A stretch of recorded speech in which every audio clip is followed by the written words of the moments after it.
Hi மக்களே, good morning. எல்லோரும் எப்படி இருக்கீங்க? நான் ரொம்ப நல்லா இருக்கேன். இன்றைக்கி எங்கள் வீட்டில் என்ன ஸ்பெஷல்னால், ரசம் வச்சு இந்த சுக்கிடி கீரைன்னு சொல்லுவோம். இங்கே எங்கள் ஊர் சைடெலாம் மணத்தக்காளி கீரைன்னு சொல்லுவோம். ஆனால் திருப்பூர் சைடு எல்லாருமே இந்த கீரையை சுக்கிடி கீரைன்னு சொல்லுவாங்க. மணத்தக்காளி கீரை பொரியல் தான். முன்னாடிலாம் எங்கள் கடையில் வந்து 5 ரூபா 7 ரூபாய்க்கு விற்ற ஞாபகம் தான் இருக்குது. இப்போ வந்து ஒரு கட்டு கீரை 15 ரூபா ஆகிட்டு போல். ஆனால் கட்டம் நல்லா பெருசாக இருக்குது. நான் தெரியாதனமாக 2 கட்டை வாங்கிட்டு வந்துட்டேன் பார்த்துக்கோங்க. இந்த கீரை செஞ்சு ரொம்ப நாள் ஆகிட்டு. சிறுகீரைலாம் கிடைப்பேன், ஆனால் வந்து இந்த கீரை வாங்கினதில்லை. இப்போ வந்து என் ஹஸ்பண்டுக்கு வயிற்றில் புண்ணு இருக்குதுன்னு நினைக்கிறேன்.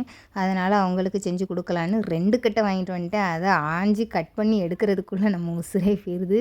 அப்புறம் சும்மா சிம்பிளாக ரசம் தானே, அதனால் இன்றைக்கி தான் வீட்லேயும் இருக்கிறோம். ஹாஸ்பிட்டல் போகும்போது இந்த மாதிரி கீரைலாம் செஞ்சு சாப்பிட முடியாது, செஞ்சியும் கொடுக்க முடியாது. அதனால் இன்றைக்கி வந்து செஞ்சு கொடுத்துட்டு 2 கட்டு கீரையை வந்து என் ஹஸ்பண்டு என் பசங்க தான் சாப்பிட்டு காலி பண்ணணும். நீங்கள் கீரை சாப்பிடுவீங்களான்னு கேட்டிங்கன்னா, நான் வந்து கீரை சாப்பிட மாட்டேன். ஒரு பயம்தான், பொட்டாசியம் அதிகமாகிட்டுனா என்ன பண்ணுறது. அதனால் எனக்கு கொடுத்துருக்க கீரை வெந்தயக்கீரையும் புளிச்சக்கீரையும் செஞ்சு சாப்பிட்லான்னு.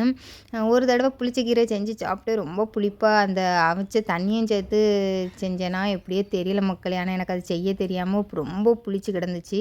அதுக்கப்புறம் வெந்தயக்கீரை லைட்டாக கசப்பாக இருக்கும், அதனால் அதையும் நான் சாப்பிட மாட்டேன்.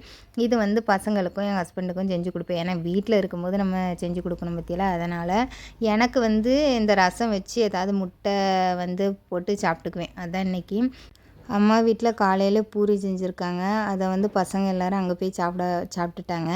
எனக்கும் ஒரு 3 பூரி கொடுத்து விட்டாங்க மக்களே. இதுதான் இன்றைக்கி எங்கள் வீட்டில் சமையல்.